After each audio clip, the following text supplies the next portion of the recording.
তো এন থেকে এইটু পর্যন্ত আমরা ধান কাটা শেষ, এইটু পাইকে গেছে গা। আসলে এটা তাড়াতাড়ি লাগানো হয়েছে দিকে, এটা তাড়াতাড়ি পাকছে আর কাটাটাও তাড়াতাড়ি হয়ে পড়ছে, ঝামেলা একটা শেষ হলো। মুহের অবস্থাটা দেখো, আমার মুহের অবস্থাটা দেখো একবারে শেষ শেষ, ধুলা বালু থেকে ধইরা ঘাইমা, এত রোদ মানে এত শক্ত রোদ মানে কি কই আমার।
দেখলা রোদের তাপটা, দেখো রোদের তাপটা কিরকম, কত শক্ত রোদ, বাপরে বাপ।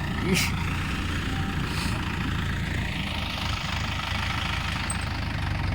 এই যখন কামের সময় হয়েছে মাথাটা আমার নষ্ট হয়ে পড়বো, নষ্ট হয়ে পড়বো। বাজে যখন 10টা 20, যেমন লাগবো দুয়ানো, এদিকে ধান ভাঙাই তো গাড়ি আইছে, এটা না করলেও না হয়। মানে কি করাম আর, এই যে রোদ উঠছে, ইস।